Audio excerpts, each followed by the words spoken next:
they will extend that to you. Because the fact of the matter is, I don't want to meet 5 trailer people. I just want one that stays with me. I don't want to go down the list and have 10 trailer companies. So find somebody you connect with, start a relationship, and if they're worth their salt as a marketer, they will help you. Here's where you are now. Where do you want to be in a year? Here's what I can do to help you get there. Here's how we can get more acquisitions. Here's how we can build your brand online. Here's how we can get you extra likes on Facebook. I mean, here's how you can become a influencer on TikTok about your brand, which is also a terrible idea, incidentally. Like, yeah, find somebody you trust. I know that's why I didn't build a deck, because I feel like that's the one and only slide. Like, find somebody you trust, look at their reviews, and then while you're at it, make sure your business also has your reviews up to date, because that's super important. But like, shop for it like somebody else. If I needed to start somewhere, where would I start today? If I wanted to leave today my marketing, what should I do? Google Business Profile. Okay. Right? Yeah. Number 1. Like, Google Business Profile is your yellow page. For old people, it's your yellow page entry. It is the way that someone types in Maurice's cool videos into Google, they will find you. It is their free listing. It also offers a place where you can put hours, location if it's applicable. It's even got a little tool where you can put like content up, and since Google wants you to do that, it rewards you. It'll give you cool impressions on these little pieces you put up there, and it's free.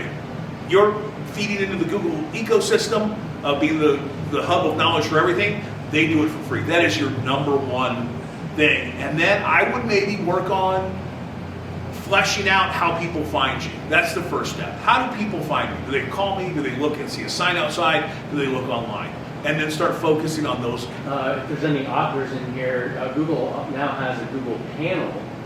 Yes. And that's pretty key and very searchable. I like the Google stuff. They've got like referred partners. Is that what it's called? Like when you have that little click up there, like you became a plumber whose thing, you don't love it? Don't love it. Okay, and see, you gotta find someone to talk to. Google's got a lot of, let me give you a Google advice, because all small businesses should be playing with Google, but like when Google offers optimization suggestions, they want you to spend more money. That's why it's important at least to talk to somebody outside and get a gauge of what's happening. Like if you run a pay-per-click campaign, Google's going to say, hey, you can end up with X amount more people if we run optimization, but the optimization is spending X amount more money for it.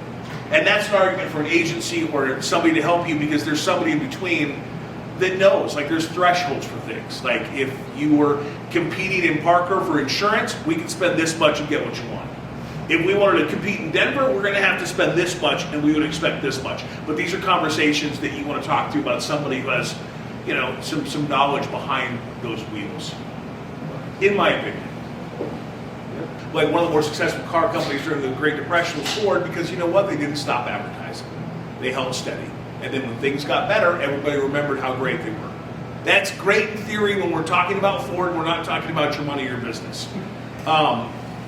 There's a whole concept of brand equity that you build, particularly online. Like you have a presence and people know about it. And it can be from like, I know that, you know, this is a place in Parker where I can get a great burrito. It can be like, you know, all the way up to the, you know, I drink Coke because that's the soda of my choice. You always want to have some level of brand awareness, because you've built that. People start to learn on where you are, and if you vanish one day, they're going to think you went out of business, you don't exist anymore. You always want to be top of mind. Now, to what level you should do it is a tricky question, because like you're right, do you want to keep putting up billboards on, they don't do billboards out here. I was going to say E470, but that's not true. Like put up billboards, you're going to spend $8,000 a month on a billboard that's on Colorado Boulevard that returns nothing? Like how am I going to do that? That's insane. I think when the markets are, I have a real estate agency that I'm working with up north. They're trying to compete with Parker, and I was like, you can't beat Parker, sillies, but I'll try and help you. You have to have some sort of something out there. Now, what that is, I think, is directly correlated to how your market's working and what you can expect to come out of it.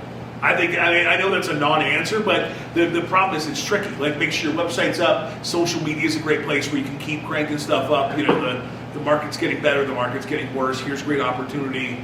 Move to Elizabeth. Like, whatever you're doing, like, I think there's something to be said about keeping going. But then again, you're paying with it with your own time and not paying with marketing. But I think something should be there. And could you speak more to the geofencing? Because I have looked at that. Geofencing. Where literally I could sit there and go and put it on every single bank, but let's say 10 banks. Well, people, if they get an advertisement, well, they happen to be looking for a mortgage, at least they have an option. Yeah, Or geofencing. do it at a Richmond's Homes, Yeah. thing. Or every business that's like yours, or every resident. Geofencing is amazing to me. And there's, I don't want to side like this too far, but there's privacy laws that are coming down the pike, which I think ethically are pretty good. But like the idea of tracking someone where they're going and their behaviors, I think that's going to look different in the next 5 to 10 years. And I think that's okay. Like I think it's gone too far. But right now, like we can set up these geofencing and geoframing or geofarming, depending on who you're using campaigns. And what they are is you would set a fence up around something. Let's say we were doing it for here. And we're like, well, what are people drinking and having a good time and seeing live music in Parker? Well, let's draw a fence around the Wild Goose right up there. Everybody that walks to the Wild Goose on a Friday or Saturday night, for the next 30 days, I want them to see ads on their device from this place right there. And it's a really excellent way of doing it. Like it's punishing. It's another way to catch them. Punishing's not a great marketing word, but that's kind of how I feel about I it. agree. Yeah. It's about enticing them. it's about catching people in the right time when they're in the buying cycle. And for like a real estate, that might be a different thing. Or about for mortgages, that might be a different conversation. If I want to target all the fast food places in Parker because I'm opening an In-N-Out up there, I think the barrier to buying is easy. I'm driving, oh my God, there's an In-N-Out in Parker. There's a Slim Chickens in Parker. I'm going to drive over and check that out. I need to refinance my house. It's a different buying cycle. So maybe it's a different conversation. But geofencing is very powerful. Like you can do it at events, the Parker 4th of July thing. I don't know what it's going to look like out here. Elizabeth's got a rodeo. There are opportunities to catch people. And then on top of the geographical targeting, I mean, you can dice it out. I want people that went here. I only want this type. I only want them with this income. I mean, I want people that do this job. You can get too granular and not have an audience out of it, but if you get a big enough pool of people to target, like you can cut it up in really crazy ways where you're that's how people, when they get their phone and they get mad and they write about it on Facebook, they're like, Facebook's listening to me. Well, no. You just left these signals on the internet and where you did, and Facebook understood that you are whatever you're doing. The famous one's about the woman who was having a baby. And they're like, Facebook or Amazon must be listening because I had a baby and I didn't tell anybody and then I got an ad. Did you? Or did you search for pediatricians near me? Did you search for obstetricians? Is that the right one? Near me. Hospitals near me. Baby clothes near me. Secondhand. Like, they build these unbelievable data sets on everybody. And they are able to catch it instantly. I walk in here, hey, that's Chris. He lives on the other side of Shrake Reservoir. He likes drinking beer. I have a brewery over there. Let's connect these two. And it happens in a millisecond, and it's got me. It's very, very powerful. I think when you do geofencing, make sure you're creative as well. Make sure you work with somebody who has awesome creative. Because you have like 1 second maybe of them looking at it before they go look at something else. So make sure that it's really banging when they open that web app. Cool.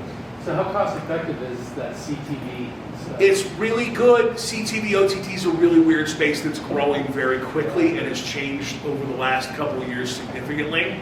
Connected TV is not applicable. I'm not convinced that people scan QR codes on their TV yet. A lot of people are doing it. I'm not 100% about it. CTV is usually on a television. It's through like a Fire Stick or a Roku. It is a way of buying television, but not having to buy linear television, which is very, very expensive. Actually, no, That's all right. Hey, OTT's clickable. We actually call it pre-roll because we offer it on our 3 stations. Like you can get it on KYGO, and that's if I'm trying to watch content or listen to content, and an ad pops up, and I can click and go to your website. CTV, OTT, watchable, clickable. Your goals, which you set when you talk to your guy, are brand awareness,